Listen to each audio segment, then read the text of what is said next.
What's up, guys? Welcome to the I Love CVille Show. It's Tuesday afternoon. It's great to be with you. My name is Jerry Miller. We are live for Charlottesville, Central Virginia, the Commonwealth, and the world on the I Love CVille Network. From 12:30 to 1:30, we spotlight the best of Charlottesville, the best of the Commonwealth. We have two gentlemen who undoubtedly embody those qualities, and Elliott Harding and Waylin Ross.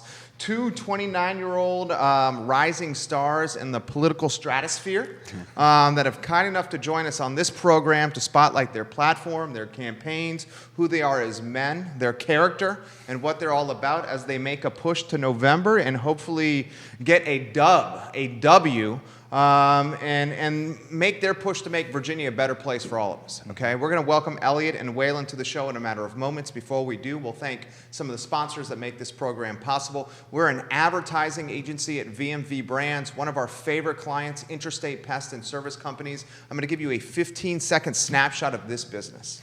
It started in 1969 with the first generation, Mr. Robert Wells. He used his personal truck and payphones in 1969 to build the company. He'd go to his first customer, service them successfully, find the closest payphone, and say, "May I go to you, second customer, now?"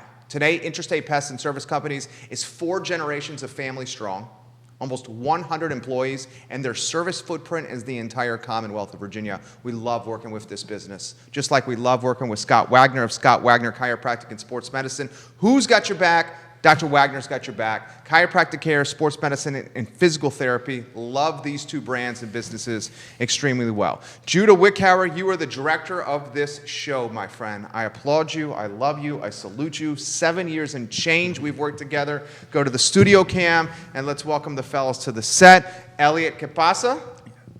How you doing?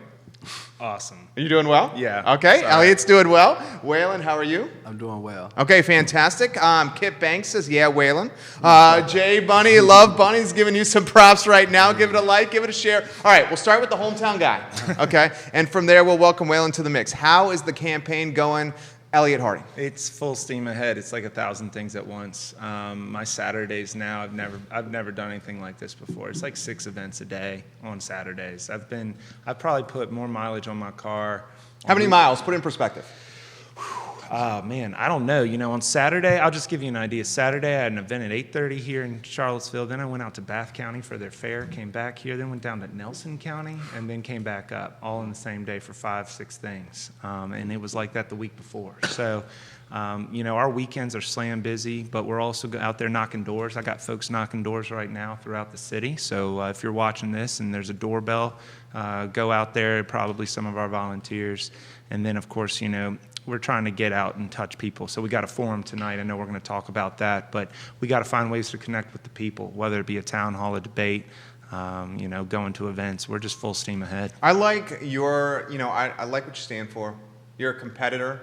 You grew up playing sports. Yeah. I loved how you started this campaign and got into the mix. I saw like the lineman and Elliott Harding coming out where you were straight up challenging your opponent. You got to. You're like, I want to do debates across the district, and if you're too scared to show up, I'll I'm be just there. going to do a town hall forum. Yep, and tomorrow night we got one out in Highland County. It's a solo act, but guess what? We're inviting the chairwoman of the Democratic Party. She lives in Highland.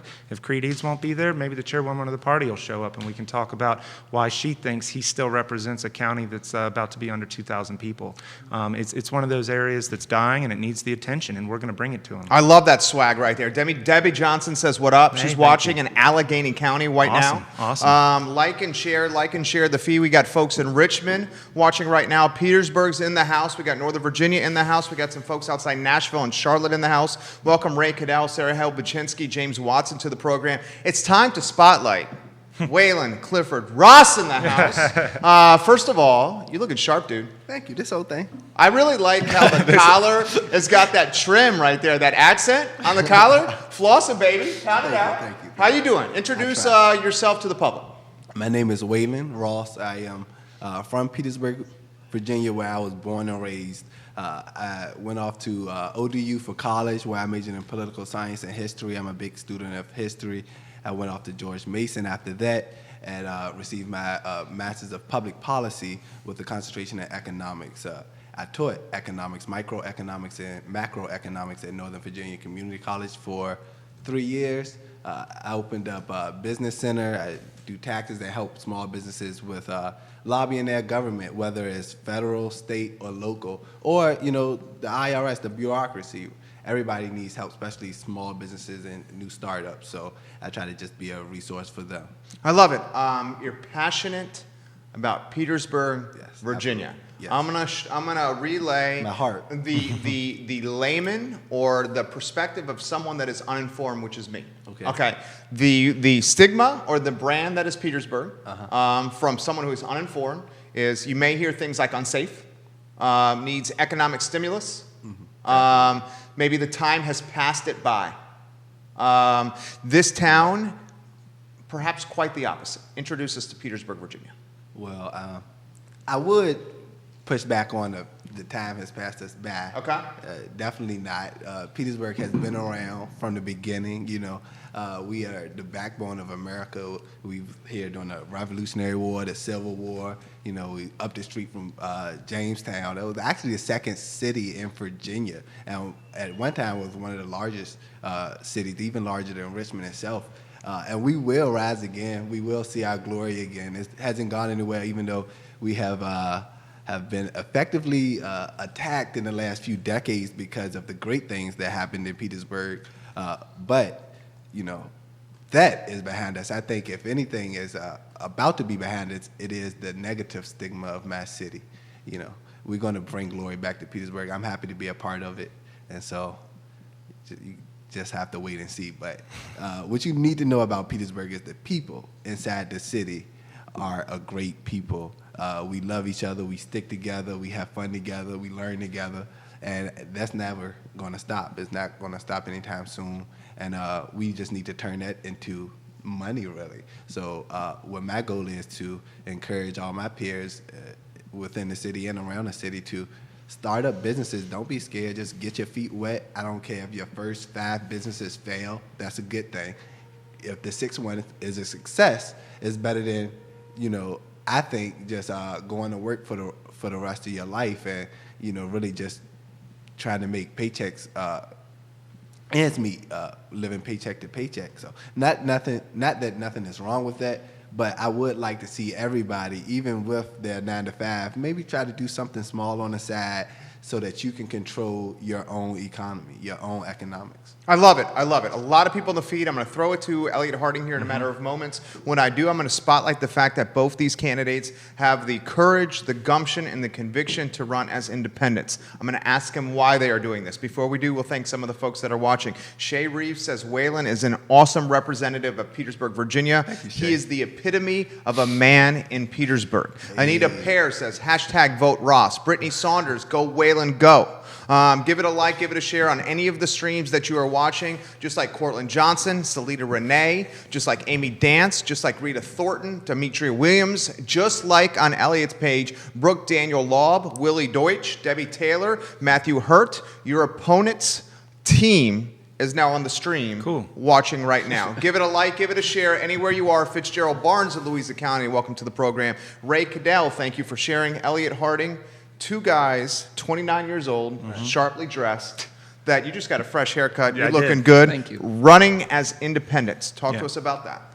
Oh, well, I mean, you mentioned our age component, but the parties have broken down and they've let us go. They've made promises to both sides of the extremes, and they've kind of fully jumped the shark as far as going all in on extremes. And the average person's looking for real solutions out there to address the day-to-day issues. And if you look at some of the donors out of Richmond, they're donating to both parties. I mean, Dominion's the largest donor to both parties. And, they might say, oh, well, the party quit taking money. Yeah, but look who's running the party. Look at Dick Zaslow for the state senate, and then look at Tommy Norman. They're both cutting checks to the same side, both sides. That's to the detriment of the people. When corporations or public utilities are able to dominate the conversation and we're getting pitted against each other on these emotional, rhetorical, political theater things, the real substantive work doesn't get done. So I'm running as an independent because I want people to be able to kind of cut through that noise and listen to what I have to say. I also find myself to the left of my opponent on some issues and to the right of my opponent on some issues. And I think there's a generational view on that too. I think that people are kind of looking to change it up a little bit. Right, I agree. Jump in here. I've always been an independent, but I think now particularly we need to take an independent view and approach to things, especially in politics, and try to find out how we can cut through the divisiveness that the two-party system has created. Amen. And since I brought that up, I will go ahead and plug in the Real Justice Party as a third party that that Virginia actually realized right after the Civil War, maybe a few decades after the Civil War. It was birthed from Petersburg, Virginia, from Confederate leader Mahone and a black politician, Alfred B. Harris, who was the first black lawyer in Petersburg, and he represented Dinwiddie County. He actually introduced the bill to start and fund Virginia State University, which was the first black HBCU, publicly funded HBCU, right in Petersburg, Virginia.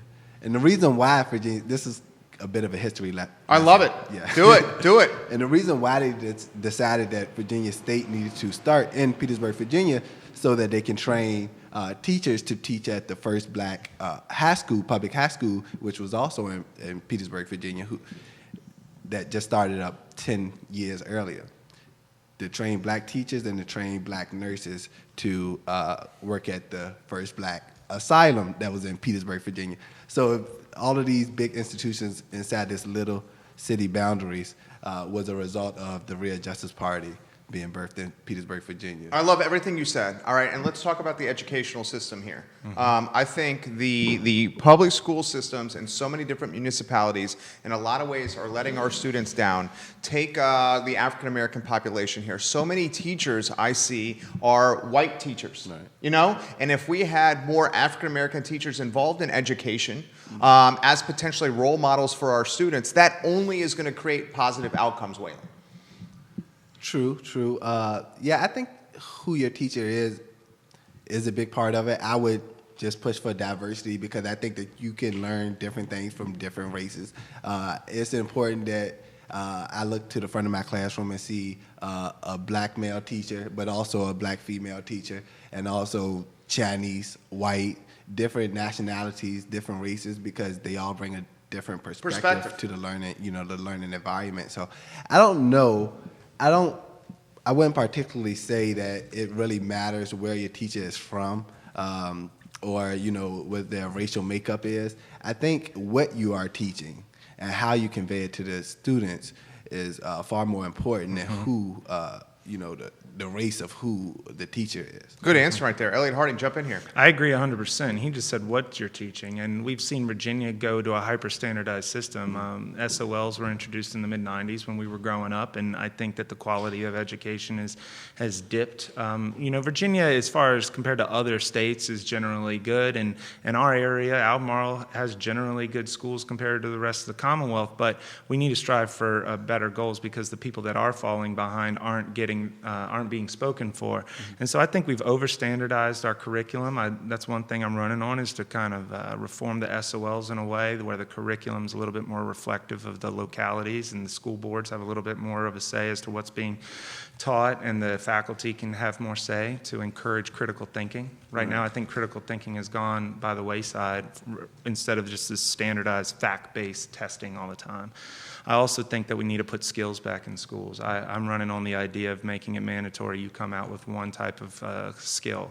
And it could be a traditional hard skill like mechanics, electric, plumbing. Trades. Yeah. Or it could be coding, IT. It could be beautician stuff. Get your occupational license. It could be cooking. But what that would do is it would eliminate the stigma, because if everybody's doing it, then it's not just for the kids that aren't going to college. It also can't hurt the kids that are going off to college to have this in their back pocket. And at a minimum, we're guaranteeing that no matter what your reading level, no matter what your background, you're going to be able to walk out of K through 12 with the ability to earn money for yourself and really have a sense of economic independence. And I think that goes to what Waylin was saying earlier, is some economic independence. Give the show a like and a share on any of the 12 Facebook pages you're watching. Like it and share it, please. Elliott, you're getting some props on the page right now. You got a question coming in from Nitch Narduzzi. Elliott, I hope that you're able to participate in the upcoming CCJD political forum at EMU. We'd love to have you.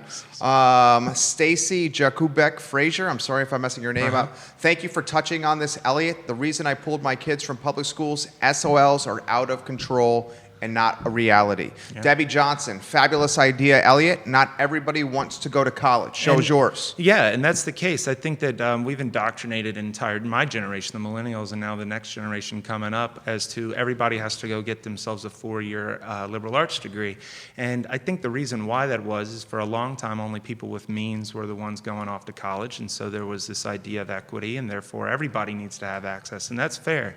But the pendulum has swung so far that people have stigmatized and forgotten about the types of skilled labor that empowered people. That's right. And how many times, I know some of the wealthiest people that made their money, they started off laying electric lines, and now they own the largest cable laying, fiber laying company in Mid-Atlantic, worth tens of hundreds of millions of dollars, right? And so there are certain things where if you work with your hands, you can control your own destiny. But if you're only out there working a retail job forever, you're at the whim of automation, you're at the whim of some corporation you're not a part of.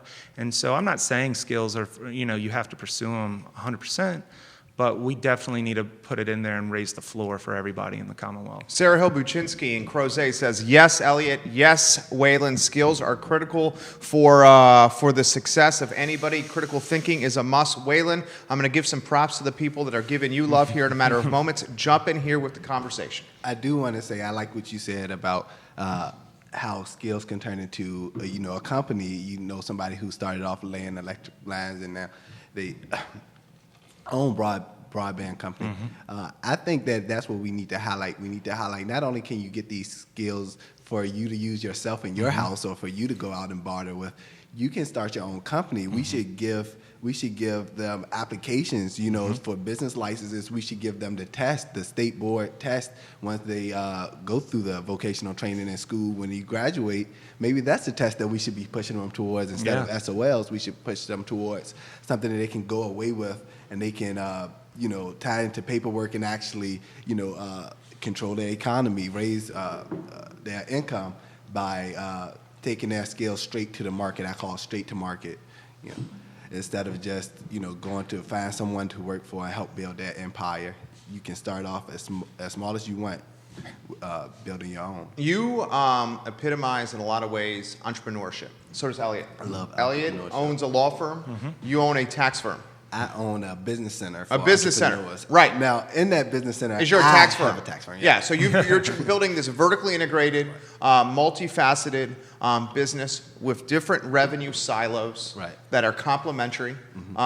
Basically, what you were trying to do is leave Petersburg in a better place than when you were first arrived to Petersburg, which I love. That's what we're all about here. Right. Talk to us about, and Elliott, I'm going to throw this to you as well. Talk to us about entrepreneurship, small businesses, and the value they provide any community. It's just self-empowerment. Entrepreneurship is self-empowerment. It's not easy. You will have to put in your leg work. Nobody's gonna come running to you to buy your product or your service on the second day that you open your company. But every single day that you work towards your own company's goal, it would be worth it. And we have to stop thinking that a failed company is a failure for ourselves. It's actually just a part of the process of empowering ourselves. Amen. Economically. Yeah. So many people take it like if the company failed, and over 80% of small businesses fail in the first 3 years. Absolutely. And so many people take it as like a personal hit on themselves. The reality is when the business fails, 2 of my businesses before I had success with this one 11 years ago failed. Right. I opened a sunglass business in the worst time, right 2 months before recession. Failed. Okay, I opened a youth sports website to spotlight an underserved demographic and youth athletes and youth leagues. Guess what happened? Failed. But guess what? All that knowledge that I learned there was like better than MBA, still applying to this day, and now we're crushing it. Exactly. Now we're crushing it. Elliott, jump in here. You were talking about sports earlier and failing, and the way I've always considered is like if you're training, if you're in athletic training, and one day you're trying to lift more weight than you've ever done before, Right. maybe you fail. Maybe you don't get that over the bar. But that only inspires you to come back that next week or that next month, and maybe you're going to hit that new level, right? And yes, there are growing pains. There's soreness. There's independence. But you're never going to grow without that type of pain. Exactly. And so, again, going back to where we are as a Commonwealth and the curriculum and the way things are being pushed onto people, I feel like we're just creating cogs in a wheel, just little widgets, and people are being told to do this. Go in your box. Are you on the blue team, the red team? You know, you got to vote this way, work this way, do this thing. We need to break out of that box because it's really tearing at our social fabric. It's really tearing at communities, and it's beating people down into submission. And I think right now what we've seen in Richmond, and we definitely see it out of D.C., is these large corporations that have effectively taken over the regulatory system, and they keep out competition. Right. They're raising the barrier of entry, and that's one thing I want to do is I want to tear that down so that competition can breathe again, and so that people that need it the most can be independent. Right. Waylin. Similarly, I started Paralobby, which is an auxiliary government affairs firm to help individuals and small businesses. Dude, I love your hustle. Seriously, I just love it. Thank you. It's inspiring. It's like it's a Petersburg hustle. Yeah, definitely a Petersburg hustle. I respect it. You come to my city and you'll find 4 out of 5 people have the same hustle that I do. Talk to me about that. It's just how we. You guys grind. I don't know when. I don't know when it was really embedded into us, but over the decades that we grew up in Petersburg, we just really learned how to hustle, how to grind, how to go out and get it ourselves, really. I mean, we really didn't have any other choice. So I guess, that's what inevitably came. But it's something that I'm so grateful for. It's one of the reasons why I love Petersburg so much, and one of the reasons why I love my peers in Petersburg so much. Talk to us about this independent candidate forum, Elliott. Moderated by Charles Lewis. He's the best. Yeah. Host of In My Humble Opinion. He's come on this program. It's going to be on Cherry Avenue at Royalty Event Center, right next to Royalty Eats, 5 to 6 tonight. Yeah, we've got it listed from 5 to 6. Nikisha owns it. It might run over 30 minutes. We might go to 6:30. So come on out. If you're late, come on out. If you're early and you got to leave early, that's fine. And everything that we're talking about here, we're going to be talking about there. We're going to be talking about specifics. It's going to be a way for people to kind of hear what we have to say, as far as our backgrounds and our platform. But I was talking with Waylin earlier. It's also meant to be a conversation where I want to hear what other people are dealing with. I want to hear, we got one guy, Julian Ramirez, who owns a juice company, and it's growing. And I want to hear, what type of regulatory burdens are you dealing with to grow? Where are you getting your capital? What are you finding in Love that. Finding help? Do you need a commercial kitchen? Is that too much? Is there a community one that we could provide? Right. How can we grow things and make it easier for people to find the labor that they need? Right. And so that's what I think our forum is about, is to kind of listen to the community, but also offer what we have to say. Our buddy Rico Hearns is giving you props. I'm going to throw it to you here in a matter of moments. Frank Vretos. Yeah, he's watching. Chris Godby, Philip Johnson, Jeff Johnson, Michael Hallahan, Larry Cosme, Brian Trammell, Andrea Willis, Christopher Newman. I mean, the list goes on. Stephanie Louise. We got 7 different states watching the program right now. We're blanketing the Commonwealth. Jessica Russo of Nest Realty Company watching right now. Angela Bartolazzi, I'm sorry if I'm messing your last name out, watching right now. You're getting a hell of a lot of props. Kip Banks, Power to Petersburg, Ross for Senate, 2 hashtags right there. Brittany Savage, I'm on vacation watching this. Go Waylin, go. Fabian Tucker, Power to Petersburg. A lot of Power to Petersburg props right now. S. Hicks Walker, great answer. Represent Waylin. Jasmine Gillian, let's get it, Waylin. Hashtag vote Ross. Talk to me about this right here. You love this, don't you? That's Petersburg. I mean, I wouldn't expect anything different. Like, that's the love that you get from our city. That's what we, the love that we show each other. We learn together. We come up together, and that's what's going on right now. So I'm not surprised, but I'm definitely appreciative. I love you all. You know that. What's an ideal scenario for Petersburg, Virginia, and say like the next 10 years?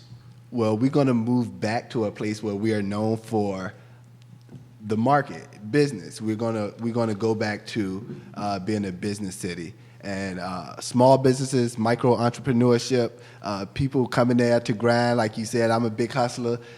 These are where the hustlers at. We need to go give them resources to be able to improve their hustle so that they can compete with the rest of the businesses across the Commonwealth and even the United States, because we do have the talent there. I mean, I really could go on and on. You would have to stop me if you tell me to say good things. I'm never going to stop you. We have no rules here. We can go as long as we want. We can go to 6:30 as we want. What I love about you guys and what I admire about you, what I admire about Waylin, I met Waylin about 59 minutes ago, okay, is I admire the commitment to small businesses. Yeah. I admire the vision. I admire the risk-taking. Well, that's what our campaigns are. Yeah. And that's one thing I want to say is, you know how I was talking about, corporations coming in over the top and wiping out their competition. I reached out to Waylin because that's effectively what the Democratic Party's done with him in his race. He used to work with, he's not going to say this, but he used to work with some members of the General Assembly. Yeah. And his opponent was somebody, I'm sitting here up in this area. I practice criminal defense. His opponent does that for a living. And without naming used to until he lost his bar license, right? Yeah. So I was watching that from afar, and he's an independent, and I was watching from afar, young guy, some of the same platform issues, criminal justice reform too, things like that. And I was thinking, oh, the Dems are going to sit this one out. They're going to let Waylin have a fair shot. And then they come in over the top and have pledged to wipe out all of his opponent's campaign debt in order to make sure he wins. And I'm thinking to myself, Waylin's from Petersburg. He carries this hustle and the platform that our generation needs down there, and that perspective.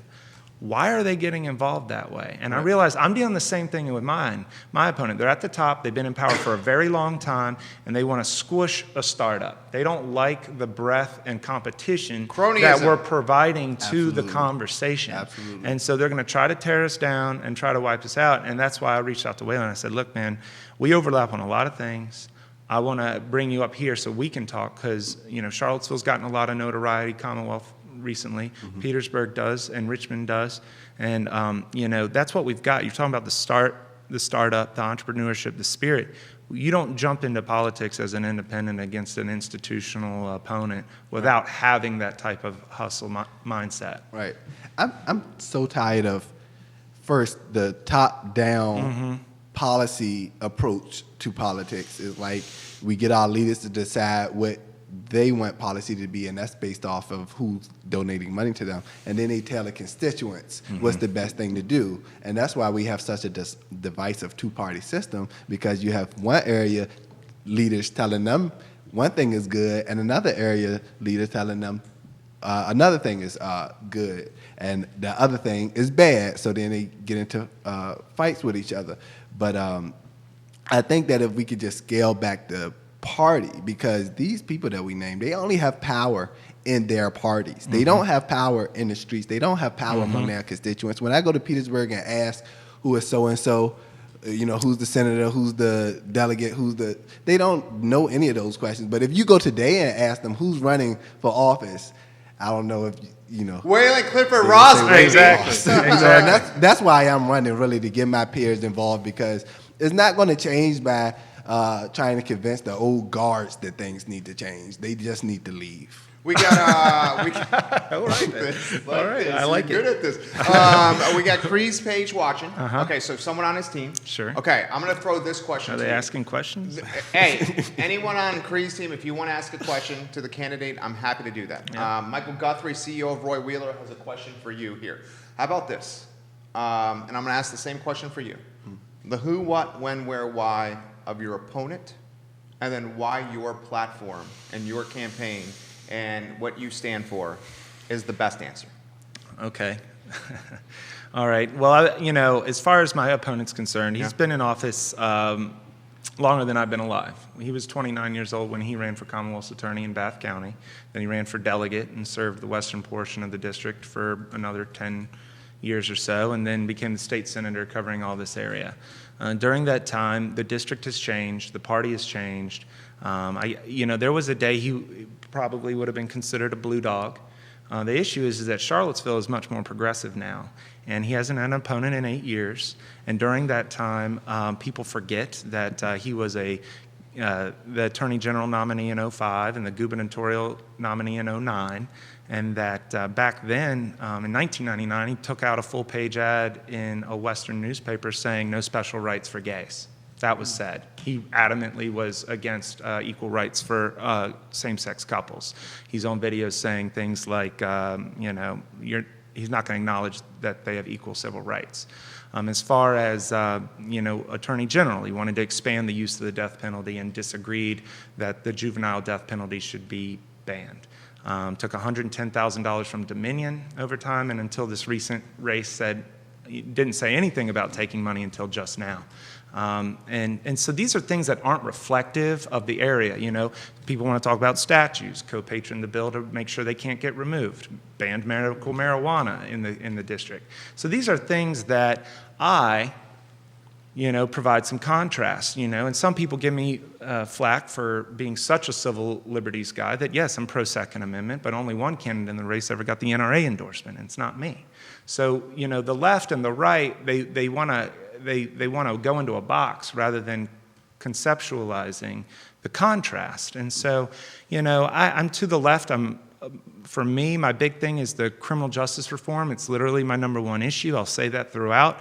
I'll say it in places that maybe they don't want to hear that. But at the end of the day, there are millions of people in this country who don't have a voice because the system has kept them down. Absolutely. And I will continue to speak on behalf of that. And when I saw that he thought juveniles should remain subject to the death penalty, I said, the death penalty will be the number one bill I introduce is to get rid of it. That'll be my first bill.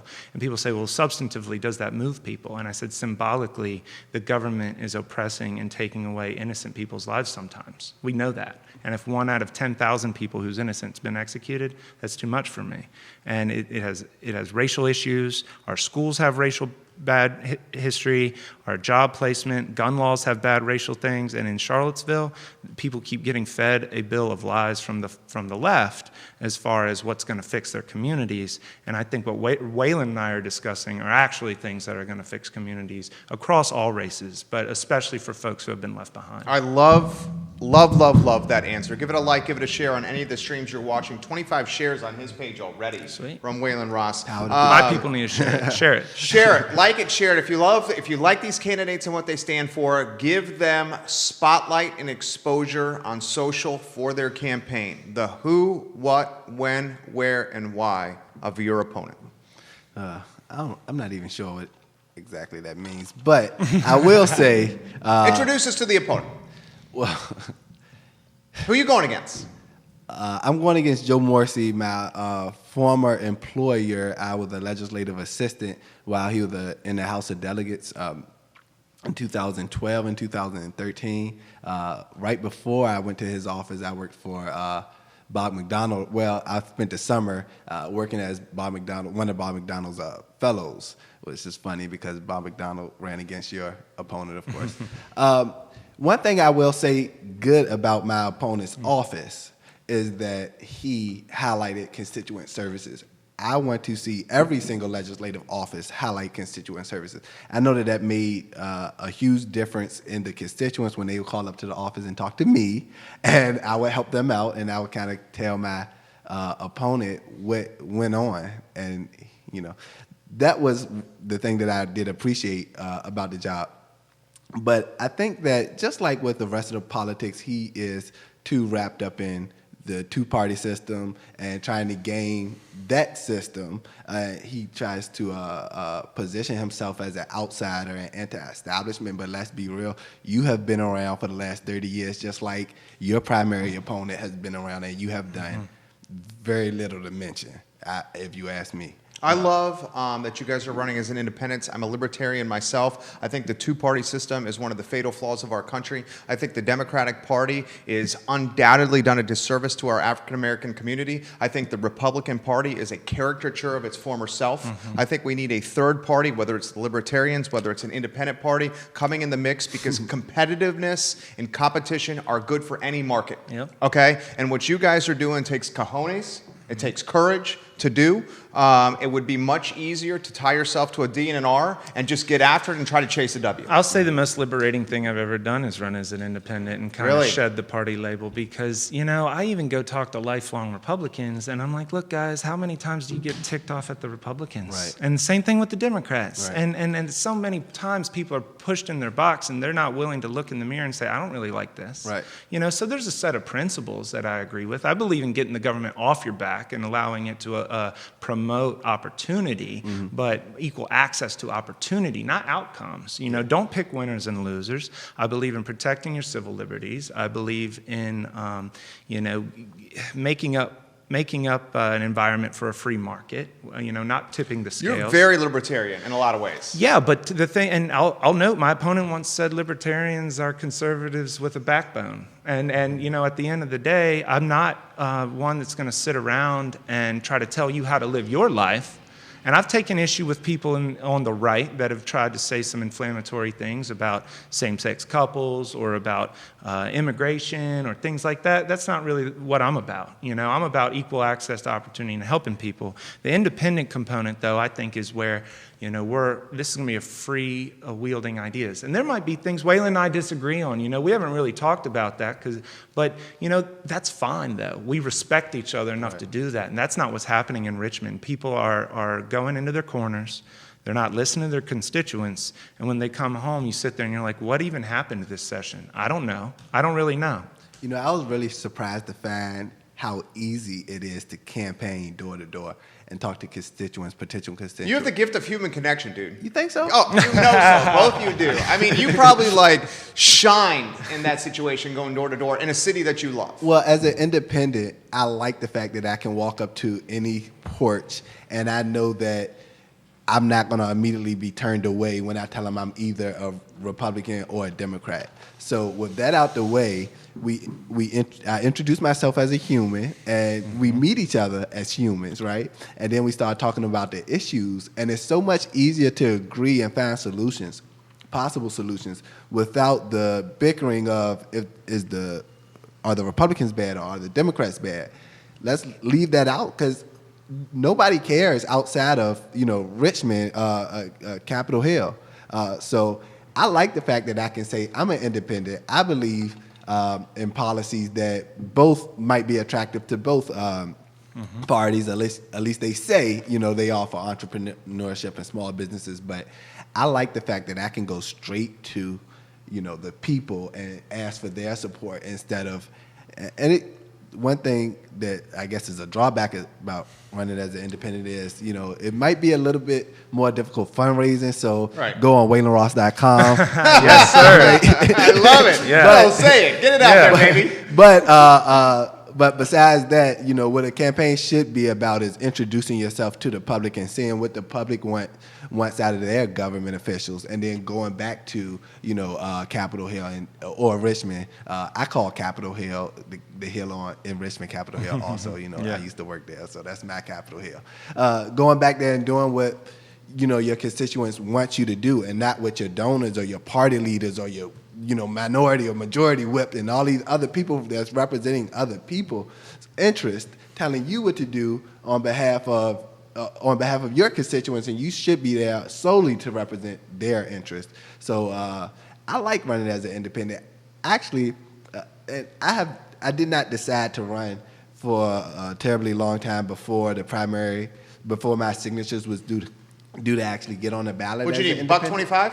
No, 250. 250. Yeah, we both, yeah. You got it. You both got it. Good for you. Yes, I got it in. And you did it in what, the bottom of the ninth inning? 2 weeks. 2 weeks. Props, baby. Come on. Yeah. Shout out to Rail, Rome Street Rail, Jarrell Hobbs, 2 weeks. Jillian, Wow. and, you know, my campaign team for helping me get out there and gather. Let's give Michelle some love over here. Yeah. Michelle, absolutely. I met Michelle about a couple weeks after I was on the ballot. I was talking about the Readjust the Party, and Michelle is like a history guru, so she picked up on that, and she was like, oh, we got to talk. So we've been very close ever since, so thank you, Michelle. She's behind the scenes here at our studio. Let me throw this to you. A microcosm of a problematic situation of a two-party system is on the front page of the Daily Progress today. Yeah. The Bellamy Brown's watching right now. Dave Norris is watching right now. Bellamy Brown is running as an independent for Charlottesville City Council. Yep. Okay, I think he's my Facebook friend. Shout out to Bellamy. Grew up in Charlottesville. Okay. Made a name for himself. Went to JMU, went to the Marine Corps, got an advanced degree, come back to make Charlottesville better, just like you guys here. The Democratic Party in Charlottesville is chastising both Heather Hill, current city councilor, and Mike Signer, current city councilor, for their indirect support of Bellamy Brown and Independent. I read this and I'm like, this is exactly what's wrong with the two-party system. Yeah, I mean, wait. If you think that they're bad amongst themselves, what do you think they're like with entire blocks of communities that want to break outside of the box? Right. I mean, it's the truth. I mean, at the end of the day, you got to sit, and it's not just the Democratic Party. The Republican Party does the same thing. When I worked in D.C., there was a very inflammatory member of the Republican Party running for Alabama Senate, and nobody really liked that guy. And there were members of Congress that would have been banned for the party for 6 years if they spoke out against him. At the end of the day, it's pushing people to the extremes. It suppresses dissent. It suppresses a competitive system of ideas. And what I call, it's called demographic capture, is what happens is one party boxes in people, whether it be based on age, race, gender, sexuality, whatever, religion. And then they say, if you step out of this box, you're going to get your hand slapped. That's such a problem. Which then the other party feels like they can't come in and talk because they know they're not going to have any equal footing to try to compete for these things. What does that do? It makes it so that people are taken for granted. Their votes are taken for granted. They become apathetic. They get a bunch of... Disenchanted? You get disenchanted. You get smokescreen ideas where they're like, oh, we're going to do this. We promise. It never happens. And people can't leave. You can't break out. And so, locally here you're seeing that. I know for a fact that there are candidates running for city council now that probably support Waylin over his opponent. But they can't donate to him because it'll show up on VPAP and they'll get excoriated for it. Get your cousin to donate the money. There it is. Get your neighbor, your best friend. Just leave it in my mailbox. I mean, You'll jump in here anywhere you want to go. Yeah. The thing I was really disappointed in seeing, and actually what I think that the Democratic Party needs to explain to their voters is how just 2-3 years ago when my opponent was running for the mayor of Richmond, actually a little bit before that when he was in the House of Delegates, the same people that's coming to fundraise for him called for his resignation. And he handed his resignation into Terry McAuliffe. And now Terry McAuliffe's coming to raise money for him because now he's supposed to be in office, but he still did that same crime. So why is it okay now? And I don't want to hear Petersburg made it okay. Petersburg supports me. Petersburg did not support Joe Morrissey. So if y'all supporting Joe Morrissey, that's on y'all. It's not on Petersburg. It was a primary battle and votes was casted the way they were, but this is the general election, and I don't think that they should take the primary results as a mandate for my opponent. I think they're making a big mistake. It's going to hurt them. It's going to hurt the Democratic Party. Petersburg has 30,000 people. The restoration of rights has been streamlined to ex-felons, and Petersburg has a lot of ex-felons because of unfair, of course, jailing practices that we need to work on when we address criminal justice. But that and us being removed from the gerrymandered district and put into a new congressional district means that we have more of a voice. And Democrats think that that voice is just going to go straight to Democrats. And I would contend that you are not exactly right on that, especially if you don't work for us. We are paying attention. We don't love the Democratic Party. It's not like they've done so much for us that there's no way we're going to turn against them.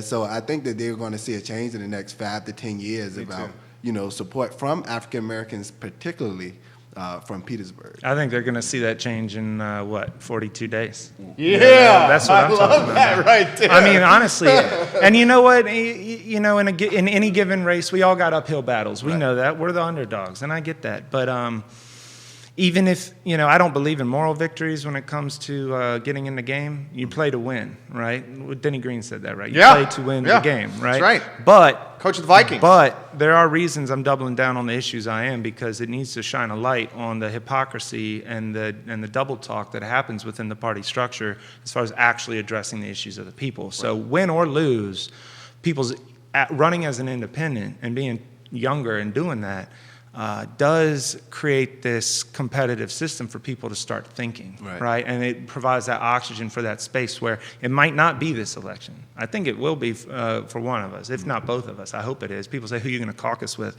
I'll tell you now, I'll probably caucus with Waylin before I caucus with anybody else. But with that being said, that can't happen if we were just running on some party ticket. Right. Because then we're doing the same thing that we're challenging. Exactly. And I'll say this, the independent run is a big deal, but there's a generational perspective too. I think that there's a natural sense of decentralizing and innovating and breaking things down. You look at the economy, look at the Ubers and the Airbnbs and the way that the gig economy is there. Right. People rather work for themselves or get those 1099 jobs rather than be corporately stuck forever. Our generation doesn't like that. We transition jobs, I think, 6 to 7 times on average over our lifetime versus our parents' age where it might have been 3 or 4. Same thing's happening with the party. How many times do you hear, oh, I'm socially liberal or fiscally conservative? That might as well be its own party. If that party was polled, That's who I am. I think it would win. That literally is who I am. If people just went in and they checked a box and it said that, I think that would win all day. I'm a small business owner. I'm going to just cut to the chase. Yeah. I don't want the government in my shit. Right. You know? That's Yeah. what it basically comes down to. I don't care who you marry. I believe in women's rights, do whatever they want with their body. Okay? I just don't want the government in my shit. Jump in here. I mean, that's fair, and I think you feel the same way a lot of constituents and voters do. They want the government to be helpful, but they don't want the government to be overbearing. They don't want to feel like they're running from the government around every corner, trying to hide, maybe some, side income from their taxes, or try to pay less taxes, I should say that, and worried about the police instead of being there to protect you, worried about having a conflict with the police and whatnot. So I think that that's politics of the past, really. I think that we can be optimistic, right, because of people like you and me, Elliott. Honestly, this new generation, we don't care about party, right? In our politics, we just want to know who's genuine and who's going to work for me. And that's fair, and that's what I want to give to the constituents of the 16th district. Yeah, I mean, that's exactly what we're about. If someone had to summarize it, it's that, and I get asked a lot, and I know your district's a little bit more compact, but it still serves the same amount of people. Mine's 6 counties in the city of Yours is Charlottesville. humongous. So people ask me, what's your platform? And I'm like, well, where am I talking? Because the issues are different. Right. The revenue share agreement in Albemarle and Charlottesville doesn't mean much to Highland County. What matters in Highland County is jobs and population stability, because they have 16 graduates in their high school class right now. That's it. They're breaking down as far as population. They don't have the ability to speak on behalf of themselves because of the population size, so they need an advocate to pound their fist in Richmond to say, look, what can we do to drive business growth here? And you see that in the inner cities, you see that out in the rural areas. And ultimately, people are looking for someone who's genuine. They're looking for somebody who knows what it's like or appreciates struggle and, like we said, getting the government off your back. I tell people all the time, everybody thinks that they want the government to do 1 or 2 things for them, but they don't calculate the other 98 things that they're frustrated about, and everybody has something in their life where the state is making life a little bit more difficult than it should be. Right. And I want to get rid of those. And I'm not looking to champion new programs first. I'm looking to say, what can I do to liberate your independence? So when we're talking about micro-entrepreneurship, setting up that sole proprietorship LLC should be fast-tracked. Right. Your income taxes should be fast-tracked. Your Business license. Your all that. Health certifications. All these things. Yeah. You shouldn't have to All the red tape. go through 400 hours of beautician school to cut somebody's hair. Thank you. Whatever those numbers are. And, I know that Waylin used to work on the occupational licensing board for a while. There are certain things we can do to reduce the barriers of entry. Absolutely. I agree. So big corporations come in with rent-seeking behavior, and that's when they try to go to the government and say, hey, we need to protect our, I always use constituents, we need to protect our residents, right? So we need for you to be able to perform this service or sell this product, you need to qualify by A, B, and C. And they already know that they qualify by A, B, and C. So therefore, they really just keeping everybody outside of the market and limiting competition for themselves. So I do think that there is some things that we can go in and do to make sure that they won't be hurdled by those same barriers, that the big corporations do not have to, are not forced to really be bothered by. And that's why I started my company, Paralobby, which means auxiliary, lobbying firm, so that we can help individuals and small businesses get the help they need with trying to make their way through the governmental and the political process, and then come out basically try to level the playing field a little bit more with the bigger corporations. I've always said, though, I don't have a problem with the bigger corporations lobbying. Right. And even their rent-seeking behavior, because that is natural, that's economic, it's just intuitive, right? But what we can do is help smaller companies and individuals kind of give them have the same resources that the bigger companies that they might can hire somebody in the office to come in. But if we set up partnerships and things like that, public-private partnerships with the city government, and state, then we can not only bring business to small micro businesses, but we can allow them to come together to partner and basically bring their resources together so that they can more properly compete against bigger corporations. Give the show a like and a share, guys. We're 55 minutes in. 5 more minutes with the fellows right here. We're going to spotlight their platform for 300 more seconds on the I Love CVille Show. 37 shares on this man's page right here. His page is blowing up. You're getting a lot of props from folks here in Charlottesville. Elliott, Debbie Johnson says the best thing about running as an independent is you don't have to work for the party. You can be your own person. I agree with that. Like and share, guys, anywhere you're watching this program. Elliott Harding. Why should people vote you and push you to the finish line to victory? Ultimately, people need to be voting for me in the next 42. Absentee voting has started, by the way. I just voted before we got here. So if you are going to be out of your area, go vote early and often rather than, waiting till the last second. You might not make it. But the reason you should be voting for me is because ultimately, I've lived my entire life in 80% of the district, and the places I haven't, I've got a lot of family in those other portions, and they know it well. And if you've ever felt like your voice isn't being carried and that you look around and you say, a lot of people are going through what I'm going through, but no one seems to be changing that, that's what I'm running for. There are a lot of significant issues where people feel like they can't go it alone. And I know that that's actually the type of company Waylin was describing, is a lobbying firm that actually helps people and smaller businesses be able to make up the difference and the leverage. That's what I'm trying to do with my candidacy. That's why the issues I'm talking about aren't just criminal justice reform, where nobody has a voice, but also education reform, because how many people have been left behind because maybe they're a single mother working 3 jobs and they got 3 kids in the house. They don't have the time to go down and talk to the teachers and raise hell about, behavioral reprimands or the curriculum or go yell at the school board meetings. They're just trying to make rent, and keep food on the table. And so education system is one that is leaving people behind too. And you don't have the luxury of your child doing 3rd grade. Hearing the improvements over a decade doesn't matter if your kid's only going through once.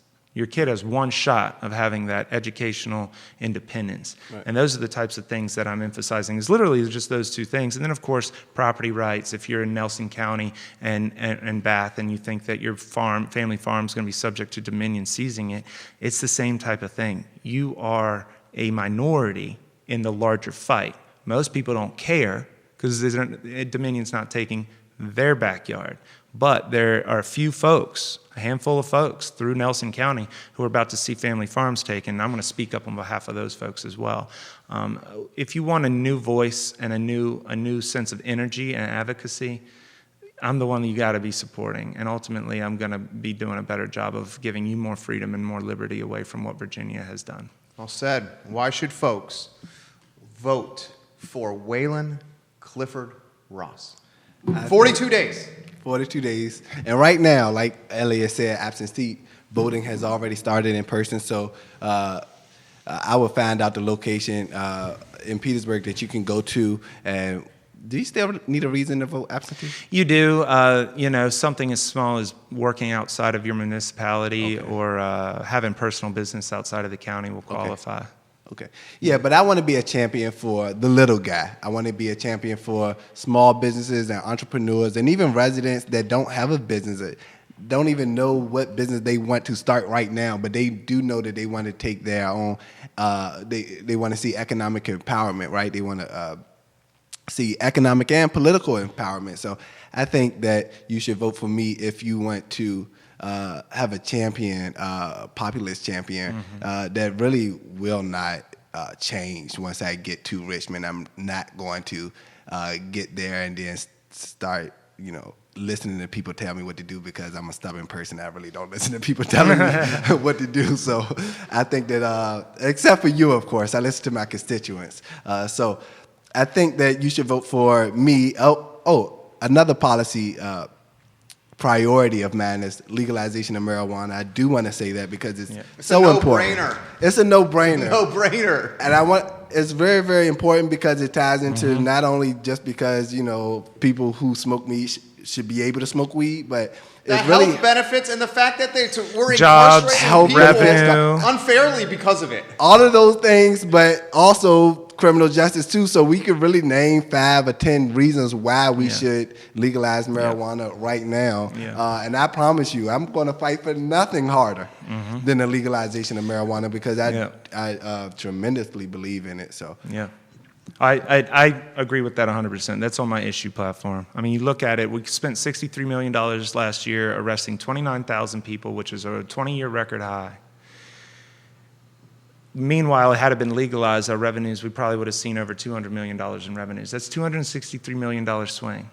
It's good metrics right there. You put $263 million, that's annually. Right. You put $263 million a year, you're getting mental health courts, mental health dockets, you're getting body cams, you're getting teacher pay, you're getting mental health service, you're getting more beds in the mental health transportation system. You're getting what you need. It's so much money in a balanced budget state, and that's where we can find revenue without raising taxes. And how about the ridiculous disparity of folks incarcerated that have been dealing marijuana? Plus, we need to expunge the records of those where that's the only thing on the record. We need to release them from prison if they just solely have a drug. They got pot for weed. Right. Just let them go. And let them go and erase their record. What else would we do, you know? And it's really ridiculous that Virginia is behind in the legalization of marijuana because of the tobacco history. Yes. We have Altria. I know we beat up on big corporations, but I actually like Altria. I used to lobby when I was in grad school. I helped them out in their lobbying office. But we're doing a disservice to our companies, our big companies like Altria. They should be one of the leaders in this marijuana market, like they are in the tobacco market. So I think that we will see the legalization of marijuana in the next couple of years, if not this year. But that's one of the things that I think it will solve so many problems. That's one of the first issues we have to approach, along with a comprehensive criminal justice reform. And, Elliott, first of all, I've talked to Elliott a few times over the last month, and I can say that he has a real passion and is serious about criminal justice reform. Oh, my gosh. In a way that I'm going to thank him, personally. Because my family and my friends have been affected, by criminal justice disparities. Right. So I definitely thank you for prioritizing that issue. And I think now is the time to come together and really, I think it'll bring communities together, really. We will feel safer. We will have access to money. And I think now's the time to focus on criminal justice reform, not just the idea of criminal justice reform. You hear a lot of people say, especially the parties, they say, "Oh, we need criminal justice reform." What does that mean? Right. What does that mean? They don't even know what it means. Right. Take my people out of jail. That's what I want to see right now. Today's show crushed it. We have one more thing we're going to get to, and it's a novel concept here to the I Love CVille Show. You got the shirt? Get it You ready. got Get the your shirt ready. Before we get to the shirt, you're going to appreciate this.